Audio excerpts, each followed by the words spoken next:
Bonjour à toutes, bonjour à tous, merci pour votre accueil. Alors, je vais vous expliquer pendant les quelques 4 heures qu'on a ensemble ma philosophie des vertus de l'échec et de l'audace, parce que je pense que c'est corrélé.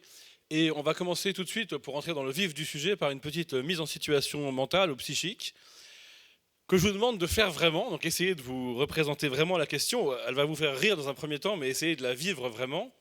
Si vous n'aviez que 2 possibilités à l'instant T, vous préféreriez quoi ? Réussir comme tout le monde ou rater de manière ultra originale. Je vous laisse vous figurer cette alternative. Réussir comme tout le monde, ce que l'école française demande aux élèves, se soumettre à la consigne, être docile, respecter le process et être validé par un bic rouge. Ou alors se planter de manière singulière, atypique, originale. Et au cœur de ce ratage, peut-être trouver quelque chose de votre singularité, comprendre quelque chose, et puis parfois aussi, ne rien comprendre, mais faire autre chose après. Et je voudrais commencer là-dessus, parce qu'en fait, quand on parle des vertus de l'échec, souvent on pense à la première vertu, c'est-à-dire l'échec m'apprend quelque chose, et puis grâce à cet apprentissage, enfanté par le ratage, je vais tirer un enseignement, et après je vais persévérer, et je vais réussir dans la même voie. Mais ce n'est pas la seule vertu. Celle-là, on va l'appeler la vertu de persévérance ou la vertu de compétence. Bien sûr, elle est très connue, c'est pour ça qu'on dit l'erreur est humaine. L'erreur est humaine, ça ne veut pas dire oui, il faut pardonner les erreurs, il faut être un peu patient ou tendre ou doux. Non, l'erreur est humaine, ça veut dire l'erreur est la manière humaine normale d'apprendre chez des animaux humains, donc vous, nous, qui sommes des animaux sacrément ratés à l'origine. C'est pour ça qu'on a besoin d'apprendre par l'échec, parce qu'au début, on a un instinct naturel extrêmement défaillant. Ça a été montré par les évolutionnistes, par les embryologistes, par les darwiniens, enfin en gros par toute la science. Et il faut faire un peu d'anthropologie et d'embryologie, je suis désolé, pour comprendre pourquoi l'échec est si vertueux.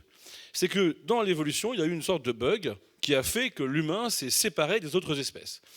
On ne va pas rentrer dans les détails de ce bug, mais ce qui est sûr, c'est qu'on s'est relevé avant les autres ou de manière différente, que ça a libéré le larynx et donc la parole, le langage articulé, mais que ça a aussi précipité la naissance, puisque le fœtus appuie davantage pour sortir de cette position-là que dans la position à 4 pattes.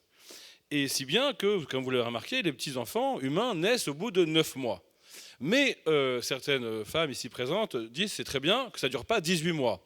Le problème, c'est que d'après les embryologistes, ça devrait durer 18 mois. Ça devrait durer entre 16 et 18 mois pour que les cellules de l'embryon soient arrivées à terme, pour qu'en gros on soit des animaux réussis, des animaux achevés, des animaux terminés, en lesquels la nature n'a pas échoué à finir son travail. Un exemple, c'est le petit poulain. Vous avez sûrement déjà vu un petit poulain. Ben voilà, au bout de quelques heures, il arrive à trotter. Il n'est pas un incapable comme le petit enfant humain qui va échouer en moyenne 2000 fois avant de réussir à mettre simplement un pied devant l'autre. Lui, le poulain, tranquille, en lui l'instinct naturel est solide, infaillible. Il écoute en lui la voix de la nature. Son instinct le guide plus solidement qu'un parent, qu'un cousin, qu'un professeur ou qu'une personne de 60 000 rebonds. Et finalement, il arrive à trotter. C'est un animal réussi. Nous sommes des animaux ratés. Ce qui veut dire que nous allons devoir compenser ce ratage inaugural, ce bug de commencement, par tout le reste. C'est-à-dire quoi ? La culture, l'entraide, la famille, l'éducation, l'amour, l'empathie, l'école. Tout ça, c'est parce que nous échouons à être des animaux réussis. Tout ça, c'est ça qu'il faut comprendre dans le début de cette conférence, c'est qu'en fait, on n'est pas habitué à comprendre la relation qu'il y a entre le fait d'être des animaux ratés et le fait d'être des humains réussis. Des humains réussis, ce sont des humains qui comptent les uns sur les autres, des humains qui apprennent des erreurs des autres, des humains qui apprennent de leurs erreurs. Et donc, l'erreur est humaine, ça veut dire ça. Ça veut dire que c'est notre seule manière d'apprendre, vu que l'instinct naturel est défaillant. Alors évidemment, il faut quand même comprendre la suite de la phrase. L'erreur est humaine, mais la répéter est diabolique. Ça veut dire que si c'est ma seule manière d'apprendre que d'apprendre de mes erreurs, alors si je ne comprends rien une fois que je me suis planté et que je répète l'erreur à l'identique, là c'est un problème parce que je suis un animal raté, mais aussi un humain raté, qui ne tire pas d'apprentissage de son ratage. Alors ça, c'est la première vertu de l'échec, ou la première vertu de l'erreur, c'est ça me dit quelque chose, je comprends quelque chose, j'analyse, j'étudie, etc. C'est la première vertu, on la connaît tous. Déjà, elle est dure à accepter, mais la deuxième me paraît presque plus intéressante. C'est ce que j'appelle, dans mon livre « Les vertus de l'échec », la vertu de bifurcation. Alors là, ce n'est pas que j'apprends quelque chose de mon échec qui va être intéressant, c'est juste que parce que j'ai échoué ici, je vais là. Parce qu'une porte se ferme, j'en prends une autre. Parce qu'il y a une route barrée, j'en prends une autre. Et finalement, j'ai rien appris du premier échec, si ce n'est que ce n'était pas ma voie, si ce n'est que ce n'était pas fait pour moi. Et je vais avoir l'idée de faire autre chose, que je n'aurais pas eu si j'avais été tranquillement assis dans la voie de mon succès. Car il y a plein de gens qui, parce qu'ils n'ont pas la chance d'échouer à 19 ans, à 21 ans, à 35 ans, à 45 ans, ne font rien qu'une seule chose de leur vie, ne suivent qu'une seule voie, et finissent, s'ils ont évité le burn-out à 45 ans, retraités, déprimés, en ayant juste embrassé un 5e et pourquoi pas un 30e de leur existence. C'est ce que Sartre voulait dire, toujours aussi provocateur, en disant « plus j'échoue, plus j'existe ». Parce que plus j'échoue, plus j'ai l'idée d'envisager d'autres chemins d'existence. Et il y a plein d'exemples de cette vertu de bifurcation. Et là où elle est corrélée à la notion d'audace, c'est qu'il y a un problème. C'est qu'à un moment, quand je bifurque, il faut que j'ose aller voir ailleurs, que j'ose tenter un chemin d'existence nouveau. Il y a plein d'exemples très rassurants. Charles Darwin, que j'évoquais tout à l'heure. Charles Darwin, il a d'abord échoué en fac de médecine. Un bac+1, comme peut-être certains d'entre vous souhaiteraient que leurs enfants réussissent le bac+1. Et moi, j'ai été longtemps prof au lycée et je me souviens de parents paniquer. Mais alors, mon enfant, Parcoursup, s'il se plante là, si c'est un mauvais choix. Et moi, souvent, je me disais, d'ailleurs, je leur disais souvent, mais moi, peut-être, je pense que c'est mieux pour votre enfant qui n'a rien vécu, qui est arrogant et qui croit par déterminisme social que tout va lui tomber dans le bec. Moi, je lui souhaite qu'une chose, c'est de se planter en bac+1 et de se poser des bonnes questions. À savoir, en fait, j'ai envie de quoi? À savoir, j'aspire à quoi? À savoir, où est mon talent? À savoir, quel est mon désir? À savoir, et si mes parents m'avaient mis dans le crâne un projet qui n'est pas le mien? À savoir, et si ma classe sociale m'avait épinglé dans le sang une ambition qui n'est pas la mienne? Eh bien, Charles Darwin, son père, figurez-vous, était un médecin généraliste très réputé dans sa ville. Et il voulait que son fils suive son chemin, qu'il soit lui aussi le généraliste, qui fait un peu penser au docteur Roger. Vous connaissez le docteur Roger dans L'être et le néant de Sartre? Pardon, c'est dans La nausée, mais peu importe, c'est le docteur Roger. Docteur Roger, c'est le docteur Roger. C'est-à-dire que c'est la star de sa ville de banlieue, quoi, de province. Tout le monde le connaît. Il est le docteur Roger, mais il n'a pas l'idée de devenir autre chose. Il est collé à son étiquette de docteur Roger. Et Sartre se moque de lui, parce qu'un jour, docteur Roger, il a un rendez-vous comme ça pour déjeuner avec des gens importants. Et puis les gens sont partis, et puis on le voit comme ça s'endormir parce qu'il a trop bu et mangé des choses trop grasses. Et il y a Sartre qui dit « Regardez-le, le docteur Roger ». Donc il s'endort, il digère. On n'est pas très beau dans ces moments-là. Il dit « Regardez-le, le docteur Roger, il s'enfonce lentement dans l'enflure de l'être. » Ça vous parle, hein? Eh bien ça, c'est ce qui nous arrive quand on n'échoue pas. C'est ce qui nous arrive quand on se contente de suivre la voie de son succès sans se poser aucune question. Alors, ce qui va se passer dans un cas sur deux, c'est qu'on va péter un plomb en milieu de vie. On en voit tellement des gens qui ont suivi les rails, la bonne école, la bonne prépa, l'école d'ingénieur, l'école de commerce, la grande entreprise, et puis le chemin, et puis pas d'échec, ok? Pas d'échec objectif, parce qu'il y en a eu plein dans la sphère privée, amoureuse, etc., mais pas d'échec objectif. Et donc, jamais la vraie question ne s'est élevée, jamais le pourquoi ne s'est élevé. Cette question, je vous la rappelle, en fait, je vais être bon où? Moi, c'est quoi mon talent singulier? C'est quoi mon désir, en fait? Eh bien, ces gens-là, dans certains cas, ils ne se poseront jamais de questions jusqu'à la mort, et c'est un cas. Dans l'autre cas, il y a un moment, alors qu'ils n'auront pas de raison objective, ils n'auront pas déposé le bilan, ils ne seront même pas allés voir Guillaume Mullier encore. Ils n'auront pas déposé le bilan, ils n'auront pas d'échec objectif, et ils vont faire une dépression de milieu de vie, par exemple, ou alors un burn-out, comme on dit, parce qu'en fait, leurs succès, les succès comme ça objectifs, auront été en décalage avec le désir profond. En disant, mais en fait, c'est quoi ce métier? Je m'épanouis pas, et maintenant je suis coincé, j'arrive pas à changer, j'ai besoin de ce salaire, j'ai 3 enfants, je peux pas déménager, j'ai pas le temps de faire une formation, je peux pas me réorienter, je ne peux pas bifurquer, parce que je suis emprisonné sur la voie de mon succès. Donc je reviens, parce que vous m'avez interrompu, à ce que disaient les parents en réunion parents-prof. Ah bon, vous êtes sûr? Vous souhaitez l'échec? Non, je ne souhaite pas l'échec. Je souhaite qu'on se pose une question, qui est la question que Charles Darwin s'est posée. Après avoir échoué à Bac+1, son père était très humiliant. Il lui a dit, mais t'es une merde. Tu vas même pas être médecin. Parce qu'il s'est fait virer. On se fait virer au bout d'1 an. Alors il lui a dit, donc protestant, vous imaginez la famille, eh ben ok, si t'es pas médecin, tu vas au moins être pasteur, rassure-moi. Et il a inscrit en fac de théologie. 2e échec. Bac+1 échec, Bac+2 échec. Vous connaissez un peu Darwin, vous vous doutez bien que c'était pas trop son truc, la fac de théologie, même à 19 ans. Et alors, après ce double échec, il va connaître ce que j'ai appelé la vertu de bifurcation.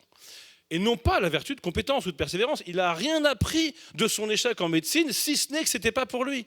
Il n'a rien appris de son échec en théologie, si ce n'est que ce n'était pas pour lui. Et alors, c'est là où je voulais en venir, il entend parler d'un bateau, le Beagle, qui est amarré dans le port de la Tamise et qui part dans quelques jours pour une expédition de plusieurs mois pour étudier les espèces animales. Alors il n'est pas très en forme, hein, il vient quand même d'échouer et de perdre 2 ans. Je ne dis pas que c'est agréable l'échec. Je suis surtout pas dans la psychologie positive américaine que je déteste. On dit oui, l'échec est une fête, l'échec est un diplôme. Pas du tout. L'échec, c'est ultra désagréable. L'échec, ça fait mal. Je ne suis pas en train de dire le contraire. Mais en revanche, je suis en train de dire que ça crée quand même une forme de disponibilité mentale. Ça crée quand même un espace pour envisager d'autres chemins qu'on n'aurait jamais envisagés sans cet échec. Alors c'est vrai, plus c'est tôt, mieux c'est, parce que jeune, on envisage le champ des possibles est plus ouvert. Et au fur et à mesure de la vie, il va un peu se fermer. Mais là, il a 20 ans. Et donc en effet, il est disponible pour se dire « Ok, j'y vais ». Et il s'engage sur le bateau, et en gros, très vite, ça lui plaît, il comprend plein de choses et il devient Charles Darwin. Vertu de bifurcation. Il fallait de l'audace pour s'engager sur le bateau, mais il fallait aussi de la disponibilité, c'est-à-dire cette chose qui ressemble un peu au désœuvrement, parce qu'on est un peu désœuvré, mais ça s'appelle aussi de la disponibilité. Autre exemple, pour ceux que Charles Darwin intéresse moins, vous avez peut-être lu Michel Tournier. Eh bien, Michel Tournier, c'est un des plus grands écrivains français du XXe siècle, un succès monumental, il est lu dans le monde entier. Michel Tournier, il a échoué 5 fois à la grecque de philo. Il voulait être prof de philo, universitaire, il était spécialiste de Leibniz, il était bilingue. Donc son surmoi, son idéal du moi, son rêve, c'était d'enseigner Leibniz à des franco-allemands barbus à la frontière de la France et de l'Allemagne. C'était son rêve. Vous riez, mais c'était son idéal, quoi. Sauf qu'au bout de 5 fois, il y a une loi qui dit t'arrêtes maintenant, tu passes plus la grecque, tu n'as plus le droit, 5 fois c'est trop. Alors, il est comme Charles Darwin, il est désœuvré. Mais dans ce désœuvrement se déploie la possibilité d'une disponibilité. Et là, il dit, bon, bah ok, je ne sais pas quoi faire, je vais tenter de faire de la philo dans un roman, puisque je n'ai pas le droit d'en faire à la fac. En fait, ça n'a juste rien à voir, hein, c'est comme une bifurcation. Et 1 an après, il a le prix Goncourt à l'unanimité. Croyez-vous que s'il avait eu la grecque de philo, et qu'il était entré à la fac, à Leibniz ou ailleurs, il aurait écrit ce roman? Bien sûr que non. Vertu de bifurcation. Il y a plein d'exemples comme ça. Il n'y a pas que la vertu de persévérance. Alors évidemment, dans le champ de la science, de l'épistémologie, il y a les 2 vertus. Gaston Bachelard, le philosophe français, épistémologue, écrit une phrase géniale, il dit « Le progrès n'est jamais qu'une suite d'erreurs rectifiées. La vérité n'est jamais qu'une erreur rectifiée. » Et là, il se passe un truc incroyable. Si vous lisez ce livre, je vous le recommande. Ça s'appelle « La formation de l'esprit scientifique ». C'est franchement assez facile à lire. Et vous allez découvrir un truc fou. C'est que la vérité, en science, c'est toujours une erreur rectifiée. C'est-à-dire qu'on pourrait se dire, dans certains cas, il y a un chemin, je me plante, je rectifie, je trouve, et ça s'appelle la vérité comme erreur rectifiée. Et dans d'autres cas, j'arrive tout de suite, j'ai une bonne intuition, j'ai un feeling, je le sens, je trouve. Eh bien, non. La thèse de Bachelard, qui c'est pas très sérieux comme livre, c'est sur toute l'histoire de la science. Elle est hallucinante et elle est corroborée, c'est démontré. C'est qu'il y a un truc entre l'homme et le réel, et ça c'est plus compliqué à comprendre. Il y a un truc dans le fonctionnement neuronal en fait, qui fait que je dois passer par l'erreur pour trouver la vérité. Comme un billard à 3 bandes, où je ne peux faire le coup qu'en faisant 2 bandes avant la fin.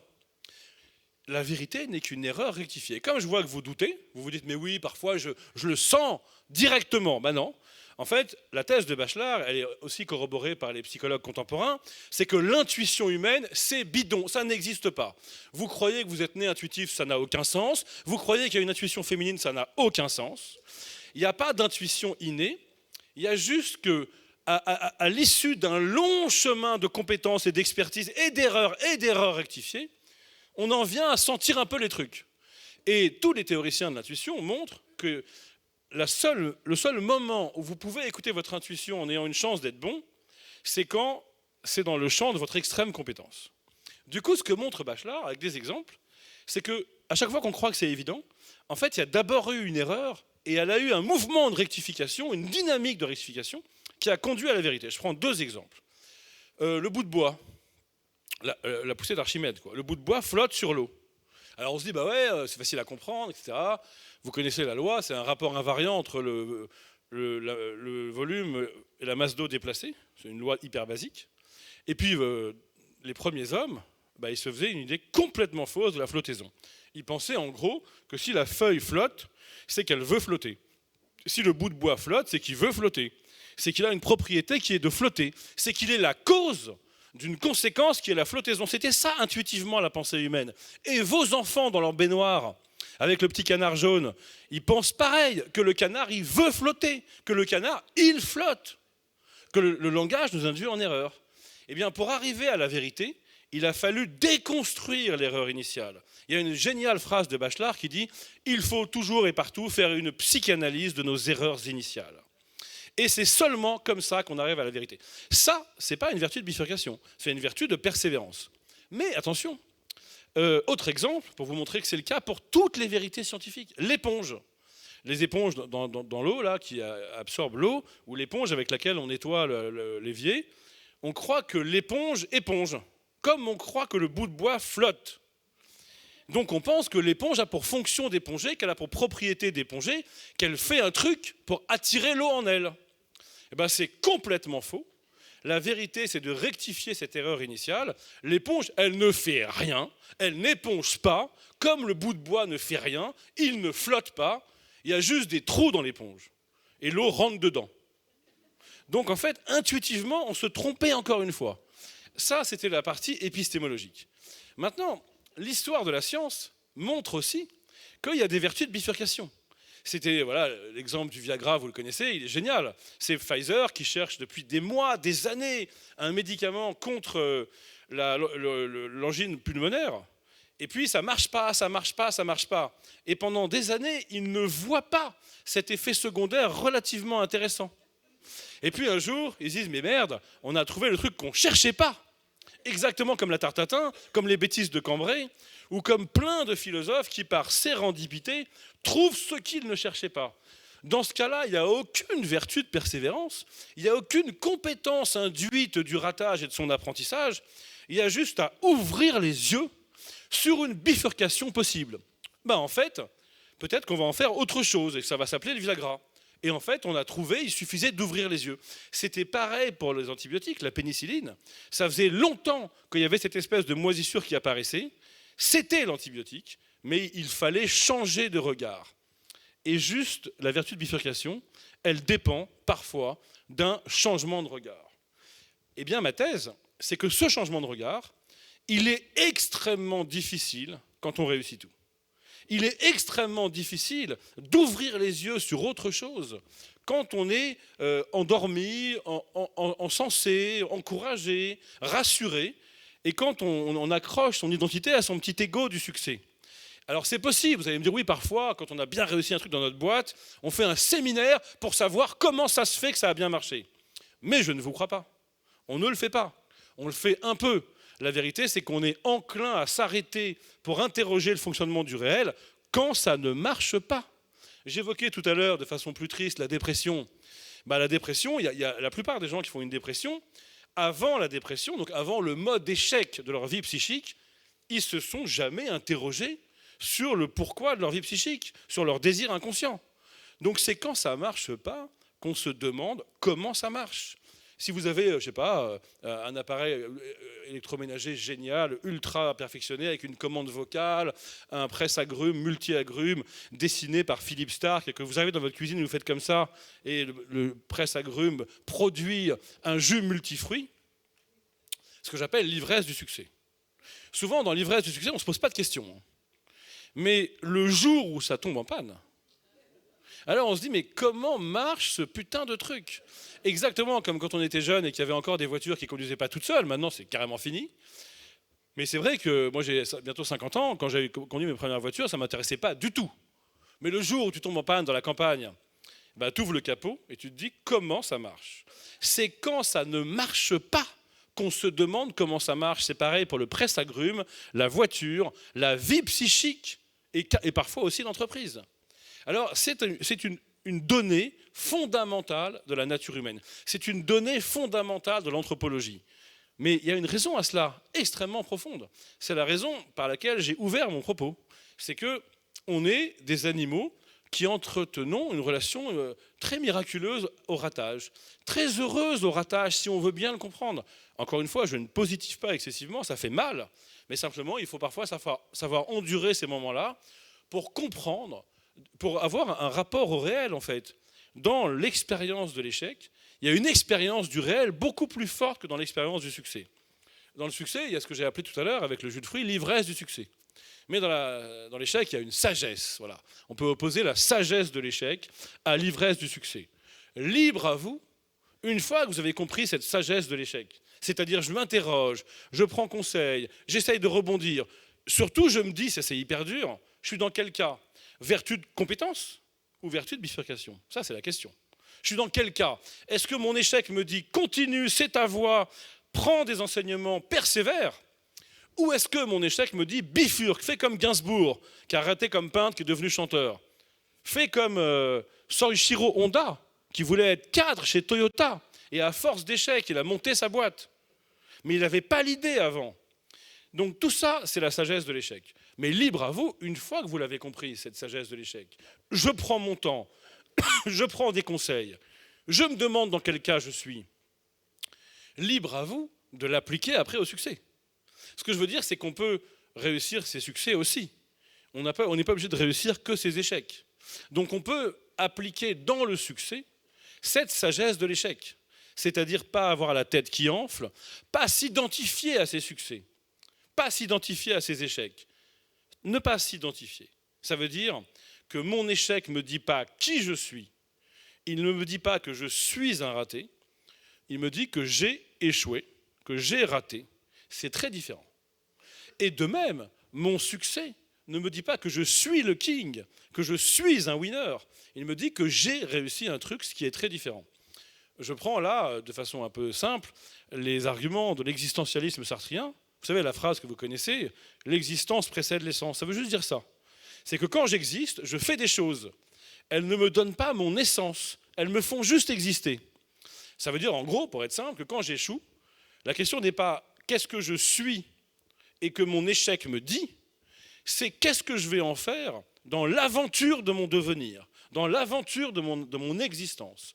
Mais c'est exactement la même question que face au succès. Si je prends le succès comme une réponse à la question « qu'est-ce que je suis ?», je vais m'identifier à mon succès, je vais d'ailleurs devenir arrogant, ne plus rien comprendre et je vais finalement échouer. Donc en fait, la question, c'est de prendre l'échec et le succès comme des questions et pas comme des réponses. C'est-à-dire, qu'est-ce que je fais de cet échec? Qu'est-ce que je fais de ce succès? Et d'avoir la même attitude de dynamique, de questionnement, c'est-à-dire la sagesse de l'échec, au fond. Alors évidemment, sous cette condition, parce que j'en vois qui se disent « j'ai bien compris votre truc, parce que je vous ai dit au début, vous préférez quoi? Réussir comme tout le monde ou rater de manière originale et unique et singulière ?» Et j'en ai vu qui ont dit « oui, mais moi je préfère réussir de manière originale, unique et singulière. » Vous avez le droit de vouloir réussir, mais la condition pour réussir longtemps, c'est d'avoir la sagesse de l'échec. C'est-à-dire, comme Claude Onesta, l'entraîneur des experts, à chaque nouvelle victoire des handballeurs, qui à un moment ont tout raflé, championnat du monde, médaille d'or, tout ce que vous voulez, JO, enfin tout, eh bien lui, à chaque victoire, il était soucieux, et il se disait, mais merde, on a gagné en jouant comme ça. Tout le monde a vu comment on a joué. Donc on ne peut plus répéter la recette du succès. Il va falloir se réinventer. C'est-à-dire se réinventer après le succès, exactement comme si cela avait été un échec. C'est comme ça que Madonna, c'est comme ça que David Bowie peuvent avoir 50 ans de succès. Parce qu'ils ont cette intranquillité, ils ont cet art de la remise en question, et ils sont sortis de la pensée dichotomique. Ce n'est pas d'un côté j'ai échoué, ou de l'autre côté j'ai réussi. Ce n'est pas binaire, c'est que dans tous les cas, j'essaye d'apprendre. Dans tous les cas, j'essaye de savoir où je peux aller. Dans tous les cas, je questionne. Dans tous les cas, je n'essentialise pas. Dans tous les cas, je ne m'identifie pas. La vie, ce n'est pas de se fixer comme ça. Il y a 3 jours, mais je ne devrais pas le dire, en plus c'est quelqu'un de sympa, mais bon, c'est pas grave. J'arrive dans une boîte pour une conférence et bonjour Charles Pépin, HEC 91. Vous voyez cette fixité-là. Se définir par un truc remporté il y a 30 ans. C'est ça l'essentialisme. C'est ça la fixité identitaire. Et donc, la fierté, elle n'est pas liée à ce qu'on est, mais à son parcours. Et dans un parcours, tous les parcours sont jalonnés d'échecs et de succès. Et non seulement il y a des échecs qui sont en même temps des succès, il y a des succès qui sont en même temps des échecs, mais il y a de toute façon une succession d'échecs et de succès. Les psychologues nous proposent de faire une frise psychologique dans laquelle on note, depuis ces 15 ans, en gros jusqu'à maintenant, ces échecs et ces succès sur une frise chronologique. Et après, il y a un brassage statistique hallucinant, et on s'aperçoit que tout le monde alterne échecs et succès, mais plus intéressant, que quasiment tous les succès doivent aux échecs d'avant. Soit parce que les échecs ont produit une intelligence de la situation qui permet de réussir, soit parce qu'ils ont entraîné une bifurcation qui n'aurait pas eu lieu sans cette grâce de l'échec. Alors évidemment, quand on a compris tout ça, on comprend pourquoi. Eh bien, on va changer de regard sur l'échec, ce que propose aussi l'association 60 000 rebonds, et notamment arrêter de penser que l'échec est l'opposé du succès, déjà, et puis comprendre que peut-être l'échec rétroactivement, dans bien des cas, indique que nous avons été audacieux. Il est la preuve rétroactive qu'il y a eu audace. J'explique dans mon livre Les vertus de l'échec que oser, c'est juste et rien plus que oser l'échec. Oser, c'est oser prendre le risque de l'échec. Regardez par exemple dans vos métiers quand vous prenez des décisions. Toute vraie décision se distingue du simple choix rationnel en cela qu'elle intègre la possibilité de l'échec. Si vous avez un choix entre A, B et C, par exemple, par rapport à une stratégie, un développement de produit, la conquête, aller dans un pays étranger, j'en sais rien, et que vous analysez la situation totalement rationnellement, avec beaucoup de savoir, beaucoup de consultants, beaucoup de temps, beaucoup de tableurs Excel, etc., et que c'est clair, c'est A la bonne option. Dans ce cas-là, il n'y a rien à décider. Ça s'appelle un choix. Il y a plein de situations dans la vie du travail où on fait des choix, en fait. Dans ce cas-là, il n'y a pas besoin d'audace, vous voyez. Si c'est déterminé rationnellement, scientifiquement, si c'est prouvé, argumentable globalement à 100%, ça ne nous intéresse pas. Mais l'autre cas, c'est ça qui nous intéresse. Et ça arrive souvent. C'est le moment où j'ai réfléchi, j'ai anticipé, j'ai prévu, mais il y a beaucoup d'incertitudes qui demeurent. Et alors, il me faut décider.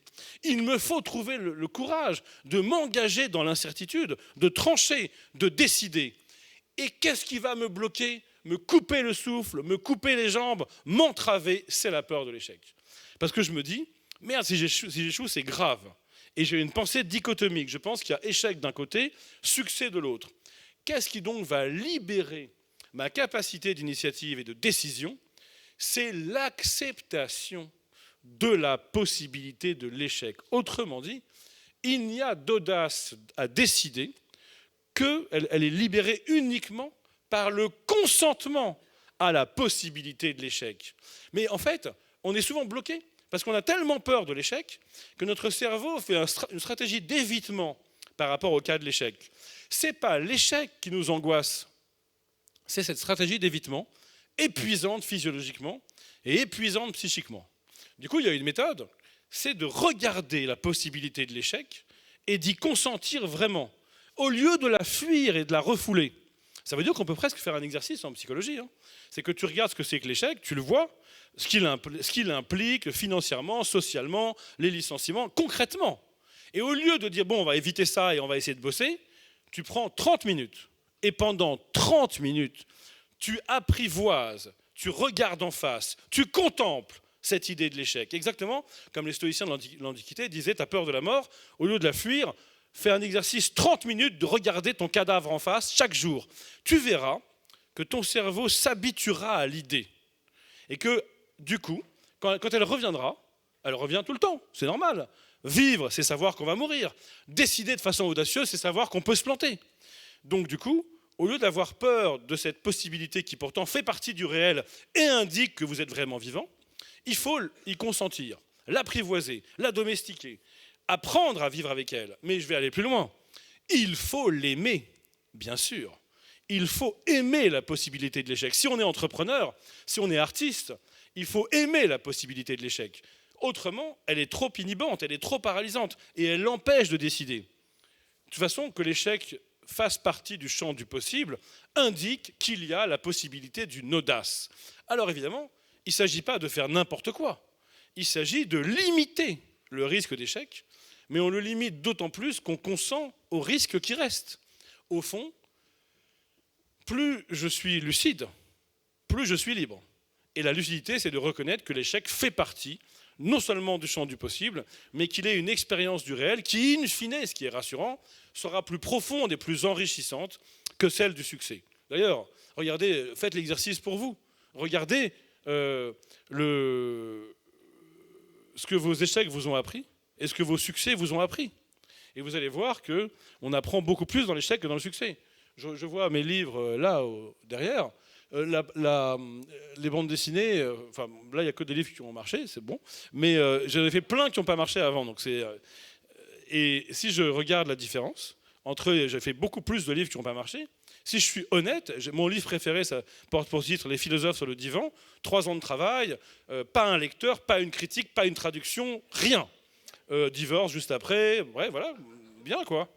Et j'ai pensé qu'à ça et voilà, et je me suis dit, quand ça n'a pas marché, c'est bizarre quand même. En fait, pourquoi j'écris ?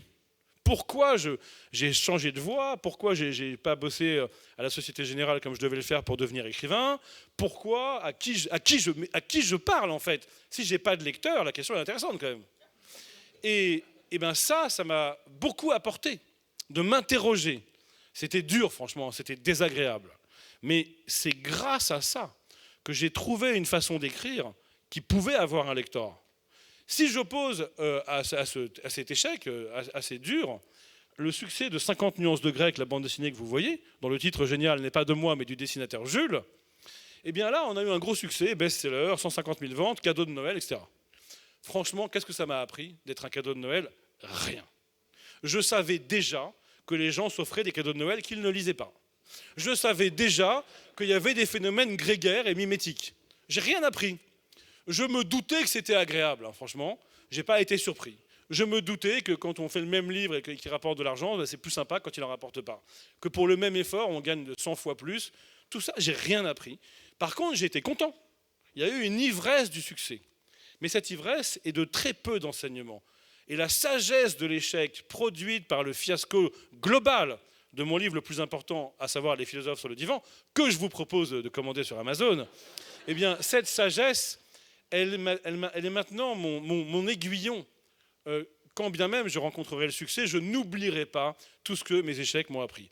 Je conclurai d'une seule idée, c'est que l'audace, on arrive à s'en saisir quand on consent à la possibilité de l'échec. Mais attention, l'audace, ce n'est pas de faire n'importe quoi. Et peut-être on pourrait s'arrêter sur une distinction entre l'amour du risque et le sens du risque. Je n'ai pas à valoriser l'amour du risque pour le plaisir de se planter. J'ai valorisé implicitement, et je conclurai là-dessus, le sens du risque. Ça veut dire je fais tout pour limiter le risque. Je fais tout pour le réduire, mais sans être dans l'illusion qu'on arrivera à un risque zéro.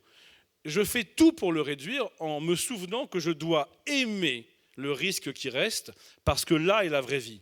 Autrement dit, le sens du risque, ça n'est pas l'amour du risque, c'est l'amour du risque qui reste une fois que j'ai tout fait pour le réduire. C'est pourquoi je vous encourage, ce sera ma conclusion, à développer en vous, non pas l'amour du risque, qui serait une témérité de tête brûlée, mais le sens du risque, qui est en fait un véritable amour de la vie, de la vraie vie, cette vie dans laquelle il est parfois très difficile de savoir si on échoue ou si on réussit. Merci beaucoup.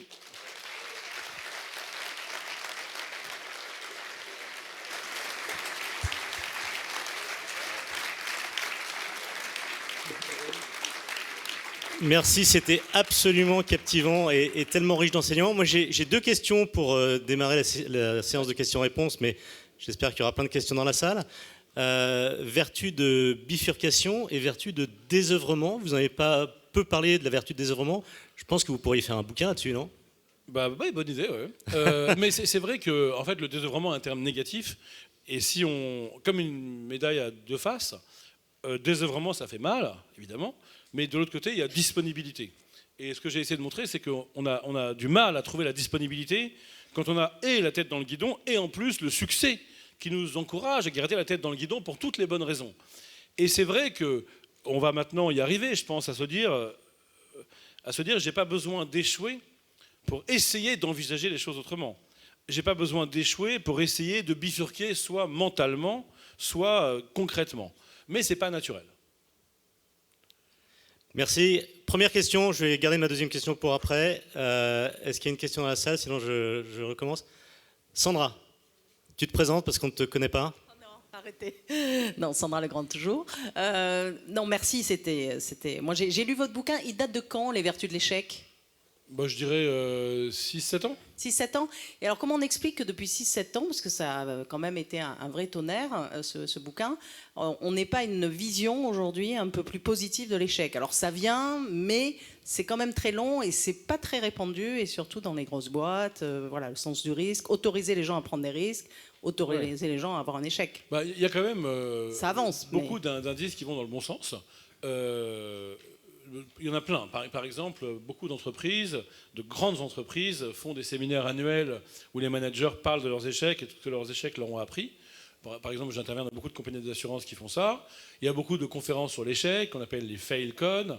Il y a Emmanuel Macron, par exemple, quand il était candidat il y a 5 ans, son premier discours de candidature était sur le droit à l'erreur. Donc il y a quand même beaucoup de signes comme ça qui montrent qu'on va dans le bon sens. Vous dites que c'est une évolution lente. Oui, parce qu'on a des freins culturels majeurs, notamment liés à une idéologie qui est portée par ce que c'est que l'école française, qui a été une école de l'égalité républicaine. C'était une très bonne école comme ascenseur social, mais ça a produit comme effet pervers de ne pas beaucoup valoriser les chemins singuliers. Et après, pour vous montrer quand même qu'on va dans le bon sens, quand j'ai présenté mon livre, donc il y a, je dirais, 6-7 ans, aux représentants de commerce qui vont voir les libraires pour leur proposer le livre, en fait, la plupart pensaient que le titre était ironique. Donc ils ne voulaient pas le travailler, comme ils disent dans leur monde. Travailler un livre, c'est se fatiguer, aller voir les libraires en disant « Est-ce que tu veux le prendre ?» Et lui, il disait « Mais non, on ne va pas travailler un livre qui s'appelle comme ça. » Il ne voyait pas que c'était au premier degré, en fait. Et c'était très intéressant parce que moi non plus, en fait. Moi, je me disais « Mais c'est vrai, est-ce que je vais aller acheter à Noël les vertus de l'échec pour l'offrir à ma fille si elle a raté un concours ? Est-ce que si mon mari vient de se faire licencier, je vais lui offrir les vertus de l'échec ? Je vous avoue que moi-même, j'y croyais pas. Je me disais, non, en fait, ça se fait pas, c'est blessant. Et quelle n'a pas été ma surprise de voir, de signature en signature, des gens qui ne raisonnaient pas du tout comme ça, beaucoup plus sains d'esprit, en train de dire, voilà, mon cousin, mon mari, mon père, mon enfant s'est planté, je vais lui offrir ce livre. Et c'était donc ça va dans le bon sens. Voilà, je pense et puis après, si vous voulez aller plus vite, ça dépend aussi de vous, quoi. De chacun d'entre nous. C'était aussi l'idée de mon livre. Chacun là où il est, auteur de livres, parent, manager, ami, mari, femme, collaborateur. Si chacun apporte sa pierre, si chacun aide tout le temps, ou Guillaume Mullier dans son association, à ce changement de regard, je pense qu'on y arrivera. Parce qu'il n'y a pas de raison, il n'y a pas de destin. Il n'y a pas de destin français. On peut changer, mais simplement, il faut que chacun s'y mette, quoi. Autre question. Au fond de la salle là-bas. Je ne vois pas qui c'est Philippe? Non. Thierry. Thierry, tu te présentes et...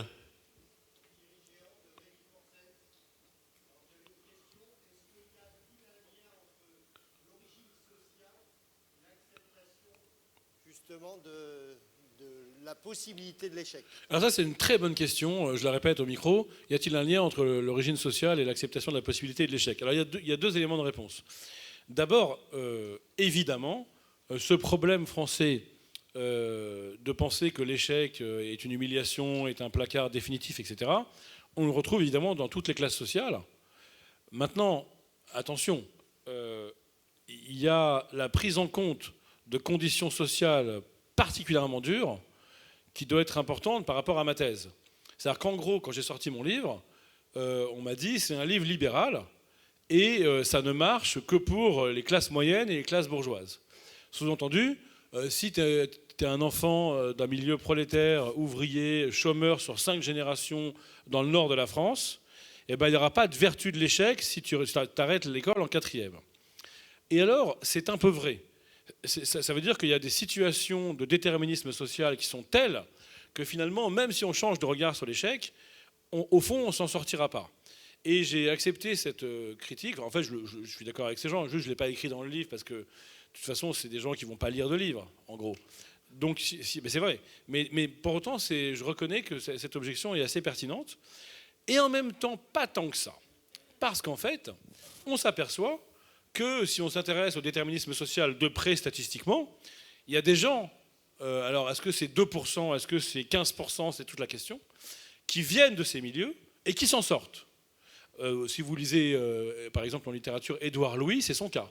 Si vous lisez en sociologie, Retour à Reims, Didier Ribon, c'est son cas. Il y a des gens qui viennent de ces milieux et qui sont sortis grâce à la méritocratie républicaine notamment. Et est-ce que pour ces gens-là, il ne vaut pas mieux quand même développer ma thèse, plutôt que la thèse du pur déterminisme social qui fait qu'on ne s'en sortira jamais avec des qualités individuelles de rebond, mais qu'on s'en sortira uniquement avec des politiques publiques. Donc moi je pense qu'il faut combiner les deux, mais qu'effectivement la question des classes sociales est une très bonne question, et c'est vrai que mon approche est quand même plutôt une approche libérale, et que donc vous avez bien raison, il y a un petit correctif à apporter avec la question sociale. Vous avez raison. Je ne vois pas qui c'est. Un micro pour... Ah, pardon, excuse-moi. Vas-y, Guillaume. Je le prends en vitesse, mais il ne marche pas. Ouais. Il marche. Charles, moi, il y a quelque chose qui m'embête, qui m'énerve, c'est le déni. Ouais. Donc le mensonge. Et qu'est-ce qui fait que beaucoup de personnes, que ce soit au titre privé, que ce soit... on n'arrive pas à aller au-delà. Et moi je dis toujours, je vais être un peu choquant, mais c'est pas parce qu'on fait l'autruche qu'on va pas se faire enculer. Donc, Ouais. donc je pense qu'il vaut mieux au contraire Un faire bon face. titre de livre, ça aussi. Alors, voir justement. Ouais. En fait, ta métaphore montre bien que c'est même le contraire. Ouais. Tu veux dire que le yoga t'a calmé quand même un peu? Ouais. Alors, en fait, j'ai pas eu le temps d'en parler, mais en effet, je dirais qu'il y a 5 grandes conditions pour que l'échec puisse être vertueux, parce que évidemment, il ne l'est pas dans tous les cas, bien sûr. Il y a des échecs dont on ne se remet pas, et des échecs qui conduisent au suicide. Ben voilà, il n'y aura pas de vertu dans ce cas-là. Du coup, tout ce qu'on peut faire, c'est essayer de poser les conditions et de les partager le plus possible pour que le maximum de chances soient réunies pour que l'échec soit vertueux. J'en vois 5. Et la première, c'est qu'il n'y ait pas de déni. Parce que s'il y a un déni de l'échec, il n'y aura pas de vertu de l'échec. Le déni de l'échec, on le voit dans tous les plans. On le voit quand un élève de terminale à qui on a rendu une copie avec 6 sur 20 dit « mais de toute façon, le prof note n'importe comment et il n'ouvre même pas sa copie », déni de l'échec. On le voit chez les patrons que tu accompagnes. Je suis intervenu beaucoup dans ton association et j'ai entendu des témoignages dingues de patrons qui ont tout planté et qui vont encore emprunter pour acheter une voiture pour faire croire encore que ça marche. On le voit à ce niveau-là. Au niveau des plus hauts fonctions, notamment de certains énarques, par exemple, qui ont des parachutes dorés ou des retraits de chapeau garantis au début du contrat et qu'ils vont avoir même en cas de fiasco. Ça, c'est une institutionnalisation du déni de l'échec. Donc on le voit à tous les niveaux. Première condition, pas de déni. Deuxième condition, l'échec n'est pas moi, c'est pas mon échec, c'est juste mon échec. Vous voyez la différence? C'est-à-dire, c'est pas l'échec de mon moi, de mon essence, de ma vérité. C'est l'échec d'un projet, d'une idée, d'un moment. Mais j'en assume la responsabilité. Donc c'est pour ça que c'est le mien sans être le mien. Okay? Deuxième condition. Troisième condition, prendre le temps d'écouter la petite voix de l'échec. Il me dit quoi? Il me dit tu continues ou tu changes de voie. Et ça, c'est hyper dur. D'abord, ça prend du temps et en fait, il faut être accompagné. Ça ne se fait pas tout seul. Il faut avoir un mentor, un coach, un psy, un thérapeute, quelqu'un de 60 000 rebonds. On n'arrive pas à s'entendre tout seul. Un de mes amis me disait j'en ai marre de mon psy, j'arrête de le payer, je vais sur un banc, sur un parc public, c'est pareil. Je dis non, c'est pas pareil. Parce que si tu es tout seul sur ton banc, d'abord tu as l'air d'un fou, et en plus tu n'entends pas ce que tu dis. Il faut parler à quelqu'un. Troisième condition. Quatrième condition, et voilà c'est ce qu'on fait, changer de regard sur l'échec. Et quand on changera de regard, il y aura moins de déni. Parce que le déni, il est articulé au fait que tout le monde se dit mais échouer c'est humiliant, je vais être placardisé, on va se moquer de moi. Mais quand on comprend que l'erreur est humaine dans son sens le plus noble, et c'est aussi comme ça que j'ouvre le livre, c'est qu'en fait, la plupart de celles et ceux qui ont beaucoup réussi, ils ont plus échoué que la moyenne. C'est quand même incroyable. Alors, c'est vrai que si vous voulez juste réussir de façon moyenne, là, ça se discute. C'est vrai qu'il y a des gens qui réussissent de façon moyenne en ayant peu échoué, en ayant moyennement échoué. Mais pour réussir à grande échelle, il faut prendre le risque d'échouer vraiment. Et pour prendre l'exemple du tennis que tu évoquais, c'est vrai qu'il y a un match incroyable entre Nadal et Gasquet à l'âge de 13 ans, et en finale de championnat du monde à Tarbes, et puis Gasquet, il pulvérise Nadal. Et il est le meilleur joueur de tous les temps, Gasquet. Depuis qu'il a 8 ans, c'est le numéro 1 mondial, il a fait la couve de tous les journaux, etc. Il n'a pas connu l'échec dans les années de formation, les années où on apprend le plus vite.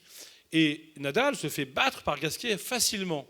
Mais, je vous invite à voir la vidéo sur le net, tout est dit dans les yeux de Nadal. On voit son petit regard de mec de 13 ans quand il vient serrer la main de Gasquet. Enfin, juste après. Ça se voit sur Internet. Et bien, qu'est-ce qu'on voit? C'est qu'ok, il est déçu, évidemment, il y a de l'abattement, c'est sûr, mais il y a une curiosité. Il dit, mais putain, mais qu'est-ce qu'il m'a fait, là? Comment il joue au tennis? Comment on peut jouer au tennis comme ça? Et finalement, il va apprendre de cet échec plus que de toutes ses victoires. Et après, il va devenir Nadal, Gasquet va devenir un très bon joueur aussi, mais il va être limité par le fait d'avoir moins échoué dans les années décisives, où on apprend tout, on apprend de façon fulgurante. Et je vous rappelle que le début de la vie, c'est que des échecs et que des apprentissages ultra rapides. Et dernière chose que je n'ai pas eu le temps de dire, qui est très importante, c'est que les neurosciences les plus contemporaines, que même j'ignorais quand j'ai écrit mon livre, mais après j'ai rencontré ces gens plus tard, confirment complètement ça pour une raison très scientifique, qui est que quand votre cerveau se trompe, en fait, il prédit l'erreur avant que vous n'en ayez conscience. Et c'est quand il a prédit l'erreur dans le temps très court qu'il y a entre cette erreur qui a été aperçue et l'erreur qui va avoir lieu, que du coup, il est créatif et qu'il envisage d'autres chemins neuronaux. Autrement dit, on est créatif parce qu'on se trompe. Et si on ne se trompe pas, on n'a aucune créativité. Et même si on ne se trompe pas, on n'est pas intelligent du tout, en fait. Donc ça, c'est quand même intéressant, l'apport des neurosciences. Merci beaucoup. J'ai encore pas mal de questions. Je suis sûr beaucoup dans la salle. On est obligé de s'arrêter. Merci Charles, c'était absolument passionnant, très inspirant. Merci beaucoup.